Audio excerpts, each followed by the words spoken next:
What actor in the movie Man of Steel has a connection to Smallville? I haven't watched Smallville in a long time. That would be Amy Adams. She played a fat-sucking vampire in Craving. Oh, really? An episode of Smallville. She also... Back before she was a big actress. She also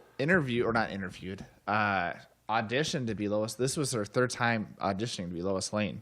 No kidding. Yeah, she did it for a Superman film that didn't end up going through, and then she also auditioned for the Superman Returns or whatever it was. Oh, yeah. That second one. Yeah. Third time's the charm. That's right. Origin story, this was great. My gosh, this movie is so underappreciated. It is. I appreciate it. Yeah. People appreciated it in the box office, $668 million. Yeah.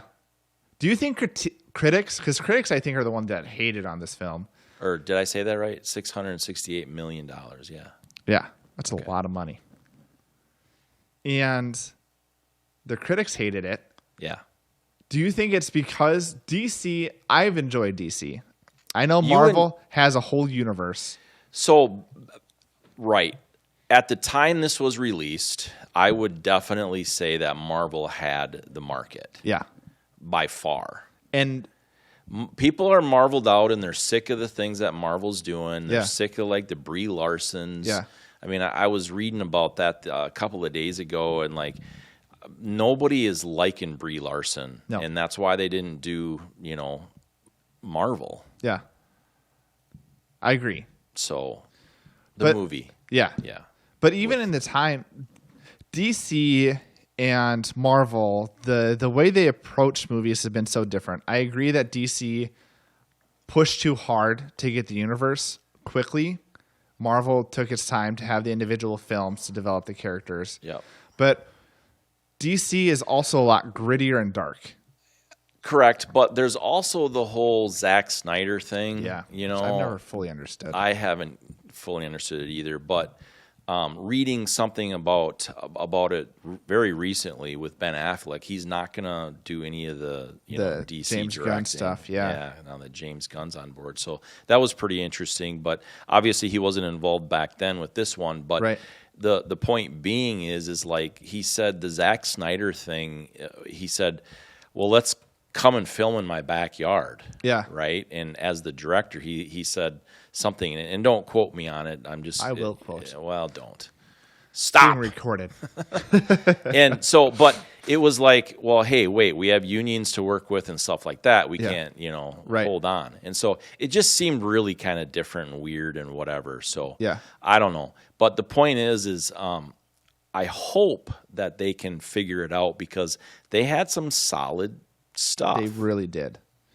And even when you get to the Justice League, when it first released, Zack Snyder's cut's like 4 hours, which I loved it, but I agree for a general audience, it's probably too long for a film. Yeah. But there was also a lot of like messiness with it because I forget did Zack Snyder have a kid? I forget what it was, or a family member passed away, so he wasn't able to finish directing. Right. And so then Joss Whedon took over, and everyone did not like working under him, at least under the Justice League cast.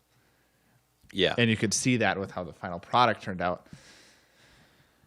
But I really, really wish that this movie, and they were able to develop more movies to develop the universe to come together. Because this movie was such a good place to start. Yeah, it really was. The origin story on this, in fact, they in 1978, Superman the movie, they referenced it's not an ass, it means hope. Yeah. And Right. stuff. And so they referenced that in this one.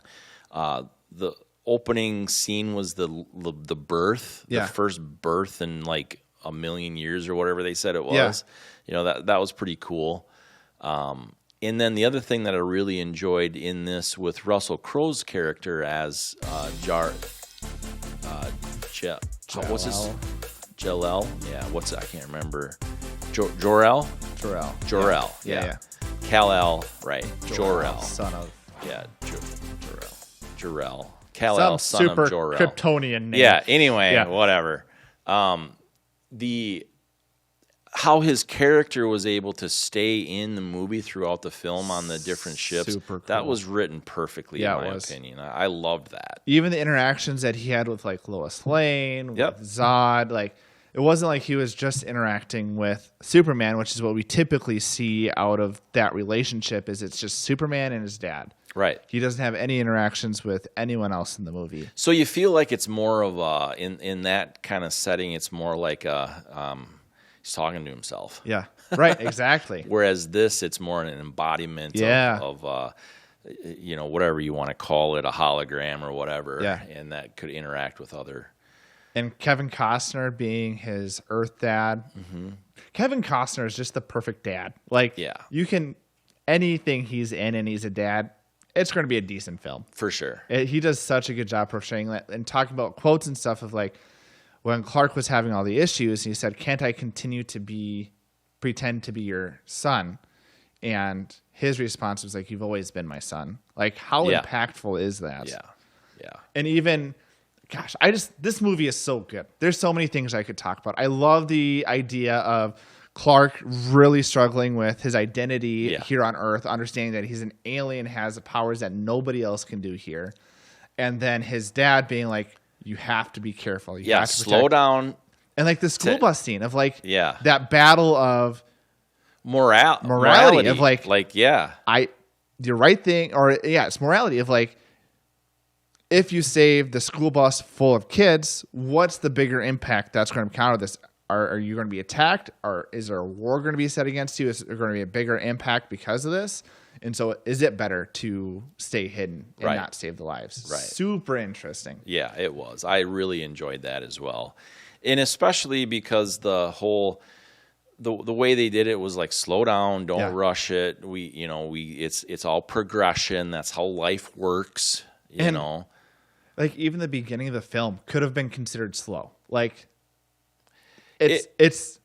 there wasn't a lot of stuff going on, but the story was so compelling where you felt engaged of like, this is so intriguing. I could just continue watching this. Well, the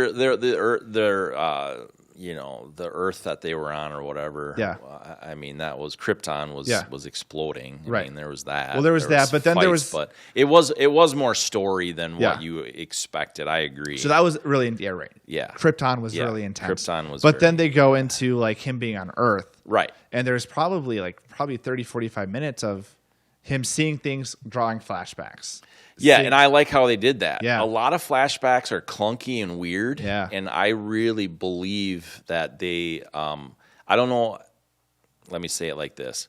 I think, to me, it looks like the editor came in and said, let's do it like this, and they did such a great job. Absolutely. I mean, I don't know. It was so good. Yeah, it really was. Yeah. Do you know Gal Gadot is supposed to be or auditioned to be in this film too? I did. I guess crazy. I did know that. Yeah, that is crazy. What's crazy is that Ben Affleck was asked to direct it. I think we talked about that. Yeah. And then Gal Gadot was supposed to be. I forget what the girl evil villain is. Oh right, yeah. That's who she was supposed to be. Yeah. And so it's like, obviously that didn't work out for that. But then you get to the very next film, you got Gal Gadot being Wonder Woman, Ben Affleck being Batman. Yep. And again, both of them obviously knocked it out of the park. And I think Ben Affleck got a really bad rap as Batman. I think it's people are coming up around to him as a Batman. Yeah. But like I remember when it first came out, I was like, people did not like Batfleck. It was so rapid though, I think, the way they did it, and I don't think they were able to develop properly and stuff. But yeah, I don't know. Which actually brings me to this. Where in the film, you ready for this? Hour 1 minute 43. You're close. 13 seconds. Where was the sign, "Be calm and call Batman"? Oh, I did not see that. There was a sign that said that? There's a sign that says that. Oh, no, I definitely missed that. Yeah. Where was it? It is when General Zod is ripping the building apart with his laser heat vision. Oh, yeah. There was a sign that was there interesting. real quick. Yeah, you kind of That's have really to pause it. So yeah, that's awesome. Yeah. I also love the fight scenes of this. Like, yeah, obviously you have indestructible people, And so they're punching the crap out of each other. And they did an amazing job with cinematography of really showing each punch. Like they had like the sound wave thing where you can see like the punch and then you have like the air flowing around it. Yeah. And super cool to see. Yeah. The visual effects are dynamite. Yeah. For this time period too. And they did the weird the cinematography was really weird in this film. They did a lot of things you typically don't see, but it worked well with like the weird zoom in effects, zoom out effects, way they follow people around, like really unique, but I loved how it worked in this film. Yeah. Yeah, they did a great job. It's a wrap. Music's also fantastic. It's a wrap. It's a wrap. Fine. Wrap it up. Fine. I usually hate Superman, but this film is great. Yeah. Superman's my favorite. Oh, that's right. I remember that. Yeah. Superman's my least favorite. Just simply because he is a unnatural super hero. Yeah. He has so many powers. I get it, but it's unnatural. Yeah. So that's kind of why he's my favorite. Yeah. And I compartmentalize. Can you say that? You can. I would not be able to say it. Waffle? Right. Waffles. So that's how I view more of the superheroes. It's like they all have their uniqueness in things like that. But if you were to say all together, it's Superman. It's the embodiment of hope. Absolutely. That's what the S stands for. It's not an S. It's a symbol. Right. Yeah. That's what I just said. You did. I just like to speak over you sometimes. Hey, now you have a choice. That's a wrap. That's a wrap. You have a choice. You chose us. Thank you. LegitQ at Matty'sMovieMix.com. LegitQ at Matty'sMovieMix.com. Yeah.